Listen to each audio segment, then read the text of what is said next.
βασιλόπουλα που έγιναν κύκνοι.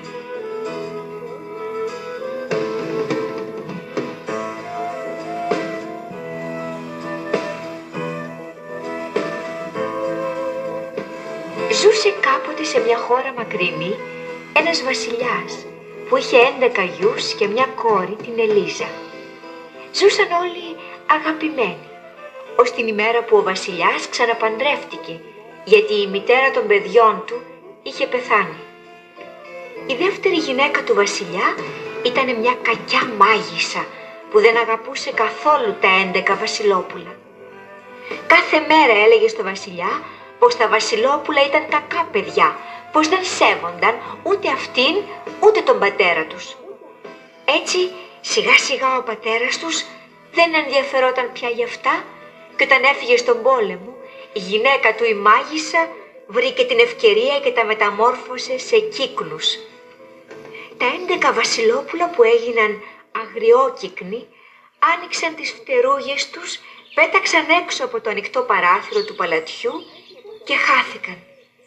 Έπειτα η μάγισσα γυναίκα του βασιλιά έδιωξε από το παλάτι και την αδελφούλα τους, την Ελίζα. Το καημένο το κορίτσι άρχισε τότε να τριγυρνάει στις ερημιές και στα δάση ολομόναχο, ψάχνοντας να βρει τα αδέρφια του. Προχωρούσε μέσα στο μεγάλο δάσος. Δεν έβρισκε όμως κανένα, μόνο ελαφάκια και λαγουδάκια συναντούσε στο δρόμο της. Ώσπου ξαφνικά αντίκρισε μια γριούλα που καθόταν πάνω σε ένα πεσμένο δέντρο για να ξεκουραστεί. «Καλή γενιά, πώς είδες πουθενά τα αδέρφια μου?» τη ρώτησε η Ελίζα. «Ποια είναι τα αδέρφια σου, καλό μου κοριτσάκι?» τη ρώτησε και η γριούλα. Είναι 11 αγόρια, 11 βασιλόπουλα. Τα διώξε από το παλάτι μας η μάγισσα η μητριά μας και δεν ξέρω που πήγαν». «Άκουσε καλό μου κοριτσάκι, χτες το βράδυ την ώρα που ο ήλιος πήγε να βασιλέψει, εκεί στην ακροποταμιά είδα 11 μεγάλους αγριόκυκνους να κατεβαίνουν από τον ουρανό. Ο καθένας τους είχε στο κεφάλι του ένα στέμμα ολόχρυσο». Η Ελίζα ευχαρίστησε τη γριούλα και προχώρησε μέσα από τα πυκνά δέντρα του δάσους για την ακροποταμιά. Ήταν ακόμα μεσημέρι και η ακροποταμιά ήταν ερημική. Η Ελίζα έφαγε μερικά βατόμουρα και έπειτα πήγε και κρύφτηκε ανάμεσα σε κάτι πυκνούς θάμνους και περίμενε. Όταν ο ήλιος πήγε πια να βασιλέψει, άκουσε δυνατά φτερουγίσματα πάνω από το κεφάλι της. Σε λίγο 11 μεγάλοι αγριόκυκνοι ήρθαν ένας και κάθισαν στην ακροποταμιά, λίγο πιο πέρα από εκεί που ήταν κρυμμένη η Ελίζα. Όλοι τους είχαν ολόχρυσα στέμματα στα κεφάλια τους. Η Ελίζα ένιωθε την καρδιά της να χτυπάει δυνατά. Κοιτούσε τους αγριόκυκνους και σκεφτόταν, αυτά τα αγριοπούλια δεν μπορεί να είναι τα αγαπημένα αδέρφια μου. Όμως γιατί έχουν ολόχρυσα στέμματα στα κεφάλια τους?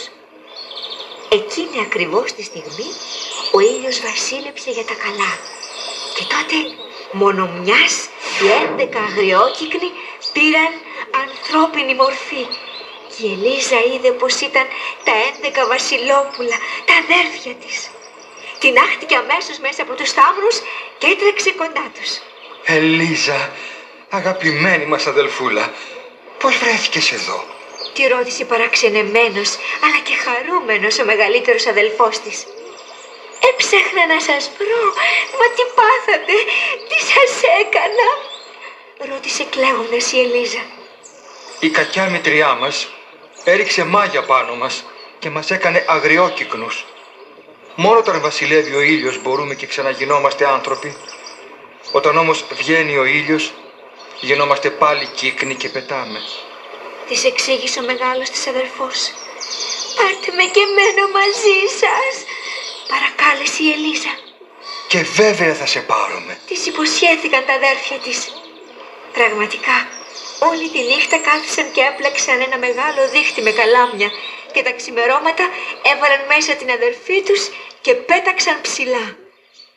Όταν πια κόντευε να βασιλέψει ο ήλιος, στάθηκαν σε ένα βράχο. Ξανά γίναν τότε βασιλόπουλα και μπήκαν μέσα σε μια σπηλιά για να περάσουν τη νύχτα τους. Εκείνη τη νύχτα η Ελίζα είδε ένα όνειρο. Μια καλή νεράιδα παρουσιάστηκε στον ύπνο της και της είπε: «Αν θέλεις να γλιτώσεις τα αδέρφια σου από τα μάγια, πρέπει να τους πλέξεις 11 μπλούζες από τσουκνίδες και να τους τις φορέσεις. Όσο όμως θα τις πλέκεις, δεν πρέπει να μιλήσεις καθόλου». Μόλις ξύπνησε η Ελίζα, παρακάλεσε τα αδέρφια της να την αφήσουν σε ένα μεγάλο και πυκνό δάσος, όπου φύτρωναν τούφες ολόκληρες οι τσουκνίδες για να έχει να πλέκει. Εκεί, μια μέρα, την είδε ένα βασιλόπουλο που είχε βγει για κυνήγι και θαύμασε την ομορφιά της. «Ποια είσαι, καλή μου κοπέλα?» τη ρώτησε. Η Ελίζα τον κοίταξε χωρίς να του μιλήσει και εξακολούθησε να πλέκει τις μπλούζες. «Γιατί πλέκεις με τσουκνίδες? Δεν λυπάσαι τα χέρια σου που είναι γδαρμένα και καταματωμένα?» την ξαναρώτησε το βασιλόπουλο, αλλά και πάλι η Ελίζα δεν μίλησε. «Θα σε πάρω στο παλάτι και θα σε κάνω γυναίκα μου», της είπε πάλι το βασιλόπουλο. Αμέσως τότε είπε στους ανθρώπους του να φέρουν ένα άλογο σελωμένο και ανέβασε πάνω την άγνωστη κοπέλα. Η Ελίζα πήρε μαζί της τις μπλούζες που είχε πλέξει ως τότε και όλο το σωρό της τσουκνίδες που είχε μαζέψει. Το βασιλόπουλο την άφησε να τα πάρει γιατί νόμισε πως ήταν κάποια ιδιοτροπία της και δεν ήθελε να της χαλάσει την καρδιά. Στο παλάτι που την πήγε, την έβαλε να μείνει μέσα σε ένα όμορφο διαμέρισμα, ώσπου να γίνουν οι γάμοι τους. Την έντυσε με πλούσια φορέματα και της έδωσε 10 υπηρέτριες να την υπηρετούν. Αλλά η Ελίζα έμανε πάντοτε αμίλητη κι όλο έπλεκε με τσουκνίδες τις μπλούζες για τα αδέρφια της. «Είναι μάγισσα και έχει μαγέψει το βασιλόπουλο», έλεγαν μερικοί. Στο μεταξύ όμως, η Ελίζα είχε πλέξει 9 μπλούζες και είχαν τελειώσει οι τσουκνίδες που είχε φέρει μαζί της. Πού να βρει όμως τσουκνίδες μέσα στην πολιτεία? Μόνο στο κημητήριο φύτρωναν πυκνές.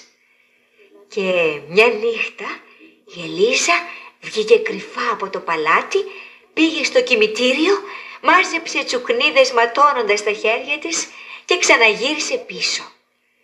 Κάποιος όμως την είδε και έτρεξε αμέσως να το πει στο βασιλόπουλο. «Είναι μάγισσα, τριγυρνάει τις νύχτες στο κημητήριο. Κάτι πρέπει να κάνεις, βασιλόπουλό μου», του είπε.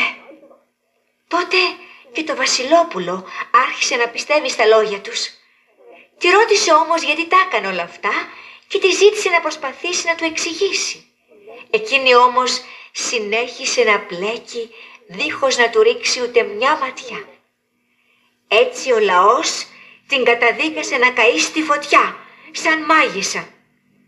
Τη στιγμή όμως που άναψαν τη φωτιά, ακούστηκαν δυνατά φτερουγίσματα και 11 αγριόκυκνοι άρχισαν να πετούν πάνω από τις φλόγες. Τότε η Ελίζα, που μόλις είχε τελειώσει το πλέξιμο, πέταξε αμέσως απάνω τους τις μπλούζες και την ίδια στιγμή οι 11 αγριόκυκνοι εξαφανίστηκαν και στη θέση τους παρουσιάστηκαν 11 όμορφα βασιλόπουλα. «Είναι τα αδέρφια μου! Αχ, πόσο ευτυχισμένη νιώθω!» φώναξε η Ελίζα. Αμέσως έσβησαν τη φωτιά και η Ελίζα διηγήθηκε στο βασιλόπουλο την ιστορία της. Την ίδια μέρα έγιναν οι γάμοι τους και έζησαν για πολλά χρόνια μαζί, αγαπημένοι και ευτυχισμένοι.